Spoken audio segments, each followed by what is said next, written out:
Hey everyone, welcome back to the Content Club podcast by myself, Tina Calder from Excalibur Press. So today I want to talk about imagery, and I'm no photographer, but I have worked with them over many years and used photography in pretty much everything I do. So one of the things that I really wanted to kind of get across to people was just some top tips and things to consider when using photography, creating photography, or, I suppose, just matching it up to the content that you're creating. It's so important. There's so many stock websites out there. There's so many photographers that could do amazing jobs. And some of us, me not included, are very talented with our iPhones and whatever else. So we're in a selfie obsessed world, really. Consumers have become more and more astute to the importance of that really good photography and videography as well. And they have a heightened sense of what looks good. So potential customers are making more and more judgments than ever before about your product, your brand, your service. Just by looking at the photo, we really are being judged by our cover as such more than anything in the past. And I don't want to discourage people from employing professional photographers. I think it's absolutely imperative that at some point or another you engage the services of a professional. The reason being is what you can get from a professional photographer will be legions ahead of what you can create yourself. And of course that is if you choose the right one and you are in a position where it's a photographer who understands what it is that you're trying to portray, the message that you're trying to put out there, and also how you want to be seen, whether it's you, your brand, you, your company, or you yourself. I'm happy to recommend some photographers if people want to get in touch with me. But let's just say you're not at that point yet. Let's just say that you're at the point where you need some photography sorted out. You maybe don't have the budget, or you haven't quite thought through exactly what it is that you're going to want. So we need to look at, what can you do to improve the photography that you're using, or to improve how you're using photography. For me, using photos and video, especially on social media and in your content, it's about creating a scene, a story, a message. It's about setting up that expectation for the customer or the reader. Not every single picture or video needs to be framed and photographed like you were David Bailey or Martin Scorsese. It doesn't have to be that way. But do think of yourself like a window dresser or a director. You're doing more than just snapping what's in front of you. So what are our things to consider? I've got 10 of them. There's probably tons more. And when I say that I've got 10 of them, these are sort of the 10 things that I would consider when I'm putting out photography. And one of the things I would say is I don't traumatise over something being perfect. And that is a really massive thing for me. A lot of my clients will disagree, and we meet somewhere in the middle. Some other professionals that I work with and collaborate with will disagree. But because I come from the world of journalism, where it is much better to get something out there than nothing at all, for me that's kind of where I still sit. I'm very much of the opinion that we should be doing something. Let's not wait for it to be perfect. Let's strive for excellence, but let's not wait for it to be perfect. Perfection doesn't exist, as we all know. So the first thing I want to talk about is framing. And you really just want to look at a way to frame the picture to give it an aesthetically pleasing look. Maybe there's some background items or clean lines you can use to make a particular shape, or maybe it's just about making sure that there's not a whole big massive clutter in the background, etc. So when you're looking through that camera, do think about every aspect of the photograph, not just what's in the middle. Then your location. So my number 2 tip is consider your location. And so what that means is that that location might be at your desk. That location might be, in a forest, whatever it is. If it's in your office or a studio or a table you've set up to look like a studio, you're wanting to show the product, brand or service, in a really nice fashion, in a really nice way. But then maybe you want to show it out and about. Think about,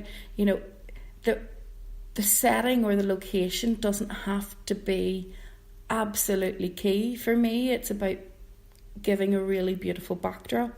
You want to show your customers that are interacting with your brand or the merchandise or on the shop floor maybe a little bit of behind the scenes.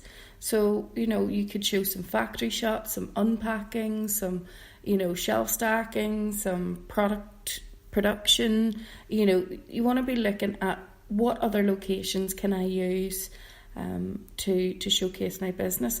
One of the things that I did recently was I photographed the front of our building, and I photographed when our name went up on the wall in the hallway. And that was just sort of us really saying, look, here we are, we've moved in, we've finally got here. But it was another location for me to talk about the business. And you want to make sure that the location is clear, that you've made, there's no point taking a close-up shot of a tin of beans if you're wanting to show that they're on a special offer in a big display. Think about that in terms of location. And then one thing for me is, I think it's an iPhone 6S, something like that. It's not the newest, certainly not one of the newest ones on the market, but it does create some decent pictures, and the pixels are good, and it's not always grainy and all of that kind of thing. So the other thing that we want to talk about is the lighting and the quality of the picture. Being time starved is really no excuse for making other people do the work. If your picture is too bright, dark, grainy, people won't want to look at it, unless of course that's the gimmick and it's relevant to the brand development and the image and whatever the campaign is. So you want to make sure that you check the quality of your mobile or device or camera before purchasing it, or if needs be, buy a cheap but better quality camera. You can get some really good pay-as-you-go mobiles with good data package, if for doing all of your social media, if you're not prepared to go out and get a better long-term contract. So then you want to, my number 4 tip is to save time. You might be tempted to take out that big SLR camera or your home video camera and do all of these wonderful pictures, and you'll transfer them to your mobile device or your laptop later. Just stop. Because the reality is, if you don't have the time, you're not going to do that. And not only is it really time consuming, in many cases it's just totally unnecessary, because most of us do have a half decent mobile phone, and as we talked about there a moment ago, you can get really good pay-as-you-go ones as well. So try to streamline your content creation and your content production by doing everything on 1 or 2 devices. I really don't advocate going out and snapping your small 1 or 2 pictures, then having to transfer them and push them across, etc., etc. It's different if you're going to spend an entire afternoon creating content and pictures. Then by all means go and use whatever other equipment you have. But if you're doing things on the cuff, on the go, just use the device you have, as long as you've checked the quality. So number 5, we want to look at background. So you want to choose your background wisely. It might seem obvious, but be careful of shooting products or people against backdrops that clash or overshadow the point that you're trying to make. If you want to have someone in a flowery shirt, you probably don't want to photograph them in a busy background. Someone in a plain pink top maybe shouldn't be snapped in front of a red wall, for example. So just take a second to consider everything in the frame of your picture and not just what you're focusing on. Then filters. I have said this, I can't say this enough, filters are your friend, especially when you're doing your own photos. But don't over filter everything that comes your way, including yourself. Because what happens is there is this underlying feeling by the audience that there's something not genuine, that it's all filtered, because we're really savvy at being able to pick out filters now. You know, we can. My favourite is the gingham filter. I'm sure everybody loves it, but I also reduce it as well. So I'll use it and then I'll reduce it slightly so that it's not just quite the full gingham. But yeah, so you want to, you know, savvy content consumers, you know, will know that if a picture has been filtered, they won't have a problem with it if it looks fantastic. But try not to use the filters to improve the subject of the picture. So you're using them to enhance or be more creative. So for example, if you're promoting a beautiful salad, you certainly don't want to use filters to improve the colours, because that can be seen as potential misleading to the customer. And you really should check out your ASA standards, because it is from what I can gather, in south of Ireland, it's not legal to filter product photography when you're directly selling something. So it is something that you need to just double check what the standards are in your industry. Then tip number 7 is contrast. So we want to contrast colours and textures in your pictures to make them stand out better. You know, a blonde woman standing against a black background, or a green apple against a red table, you know, that will help to make a real impact with the user. So do consider, you know, those contrasting colours and textures and how you can make those really work for you. Another tip, you know, is deciding, are you going to go symmetry or no symmetry? So naturally a lot of people would be automatically driven to create a very symmetrical style photo, but when you look at some really amazing creatives, some of that stuff is asymmetrical, but it looks fantastic. So balancing the photos and videos using symmetry can be incredibly aesthetically pleasing to the reader, and some people will respond, you know, better to, I suppose, an equilibrium in the imagery. But there are so many people out there who respond just as well to off-balance creative shots that force them to think about what they're looking at. You know, so whatever you choose, do whatever is better for you and the brand and the picture. Don't do what you think other people do. So my next one, tip number 9, colour or black and white. You know, colour is your friend, but black and white can really be your saviour on social media. You know, sometimes if the colours of the items, the people, or the location isn't that important, then putting a black and white filter can really reduce the imperfections and hide a multitude of sins. It can also soften some of those background lines that have maybe started to encroach, or if the textures and contrasts are all a little bit off.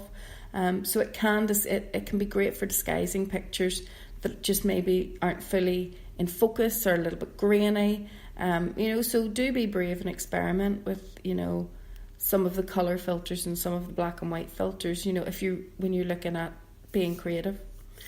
And then number 10 is about when you or other people are in your photos.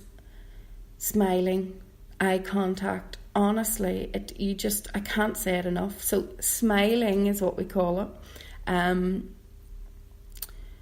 Just, you know, when you're using people in the pictures or video, it's important that the reader or the user connects with that person immediately.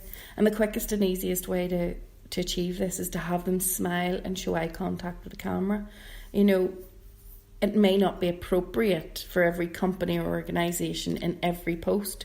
So if this is the case, you do need to have a balance of your serious or emotional pictures along with, you know, that can give negative feelings. But you really want to balance that out with something happy and cheerful.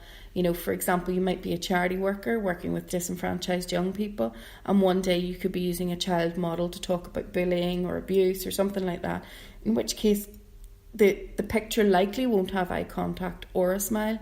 But then you could offset this another day by representing a success story or a fundraising goal, or, you know, promoting a fundraising event using really positive, smiling, you know, people And for me, that's really, really key. You know, balancing up that content and photography can really help you to do that. So